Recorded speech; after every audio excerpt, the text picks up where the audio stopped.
Que Dieu vous bénisse, frères et sœurs. Aujourd'hui, nous parlons de l'état spirituel de nos églises. Bien, nous tirons l'exemple de Marie de Magdala, Marie-Madeleine. C'est Jésus, il est parlé d'elle dans Marc 16, verset 9. Donc, Marie de Magdala ou Marie-Madeleine, Jésus a chassé 7 démons de cette femme-là, 7 démons. Alors, écoutez les 7 démons, mais n'oubliez pas que quand la Bible parle de la femme, c'est l'église, et l'église, c'est toi et moi. Alors, regardons un peu comment nous sommes dans nos églises. Regardons un peu. Bien, je lis donc ici pour savoir les 7 démons qui étaient chassés, c'est quoi et quoi. Alors, COD, la prédication COD, la page, première partie, page 11, le paragraphe 63. Et les 2 tiers de la terre sont dans le péché, et même plus, puisque les 2 tiers des anges ont été chassés. Et ces esprits de démons entrent dans les gens. Ah bon? Ces esprits de démons entrent dans les gens et habitent leur corps. Vous voyez ce que je veux dire? Ce sont des démons qui ont déjà existé et ils entrent dans les gens et leur donnent une nature. Jésus en a chassé 7 de Marie-Madeleine. L'orgueil, la vantardise, des personnes importantes, l'impureté, la dépravation, la vulgarité, les jalousies, les disputes, toutes ces choses. Alors frères, voilà ce que nous avons. Je reprends, mais vous pouvez enregistrer la vidéo. Vous enregistrez la vidéo pour qu'elle ne s'efface pas.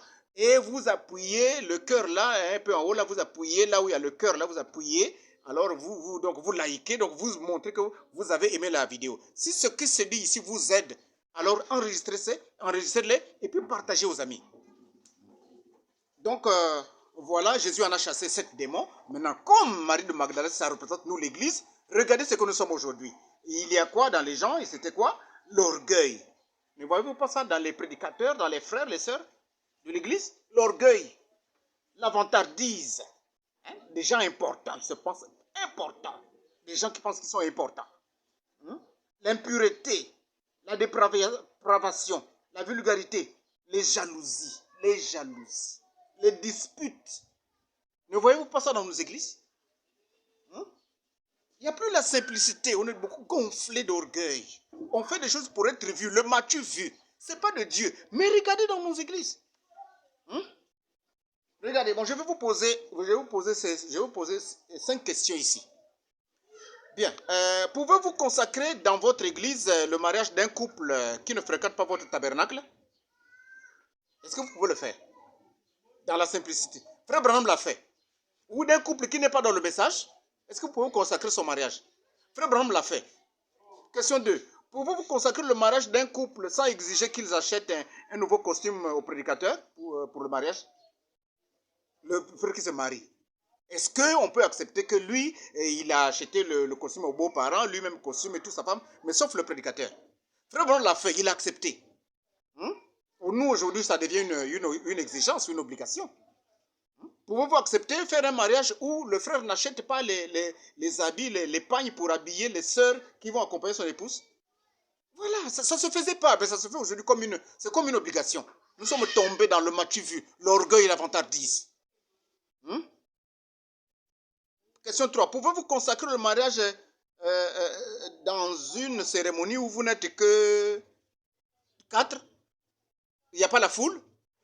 Est-ce que ça peut se faire? Le mariage dans le bureau. Frère Branham l'a fait. Pouvez-vous consacrer un couple habillé de manière débraillée? Vous consacrez le mariage, mais le mari est habillé de façon débraillée, avec des vieux vêtements, même pas repassés. Est-ce que ça peut se faire? Bon, disons des pauvres personnes. Vous sentez que là, ils n'ont pas d'argent. Est-ce que vous pouvez consacrer un mariage comme ça? Est-ce que ça peut se faire aujourd'hui? On va bouder, parce qu'on est tombé dans l'orgueil, le mas-tu vu, la vantardise. Et que les gens n'ont pas d'habits neufs. Pouvez-vous consacrer un mariage où l'époux ne gagne qu'un salaire de 24 000 par mois? Ou bien 6 000 par semaine? Est-ce que vous pouvez consacrer un mariage comme ça? Non, on va dire, oh non, frère, non. Non, la sœur, il ne faut pas accepter ça, non. Mais il a quoi? Mais vous allez vivre comment? Frère Branham l'a accepté, il a fait un mariage comme ça. Je vais lire rapidement, gagner le temps. Le choix d'une épouse. Le choix d'une épouse.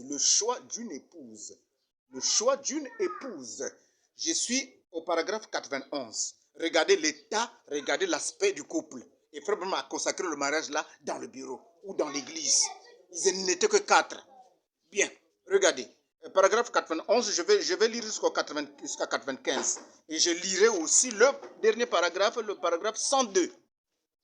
Alors, un garçon est sorti de la voiture et à mon avis, il n'avait même pas l'air d'un futur marié. Et je pense que n'importe qui aurait été du même avis que moi. Oui, j'aurais pu porter et acheter une assez bonne paire de chaussures pour $1,50. La paire qu'il portait était bien usée.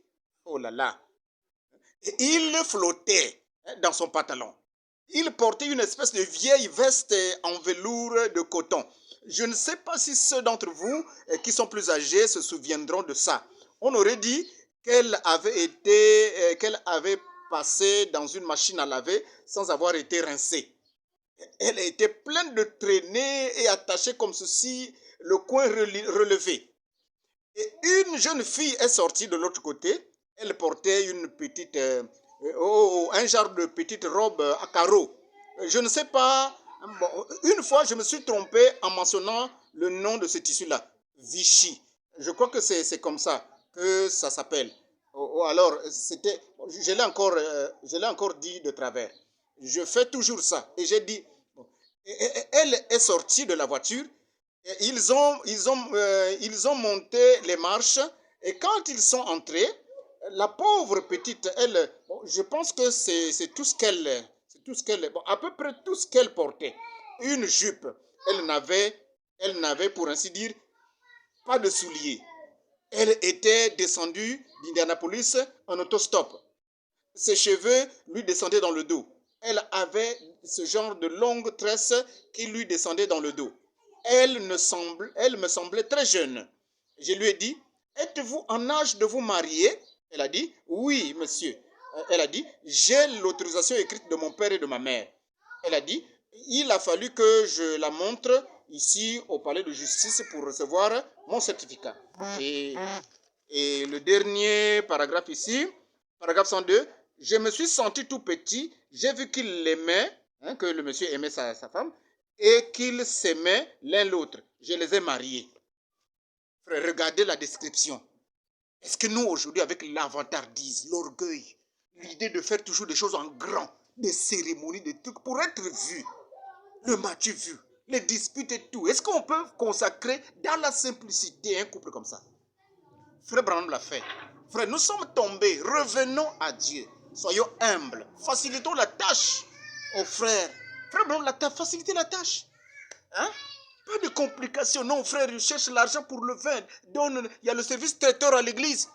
Ces choses-là, on a ramassé ça où? Service traiteur à l'église. Ou un autre, le mariage, quand c'est l'église, c'est tout le monde qui est impliqué. La sœur amène les maniocs, la sœur amène le riz, la sœur amène pour l'apéritif. Pourquoi le poids est sur le frère? Oh Seigneur Jésus, touche-nous encore, qu'on revienne à l'ancienne mode, qu'on revienne au Saint-Esprit, à la simplicité, pour faciliter les choses.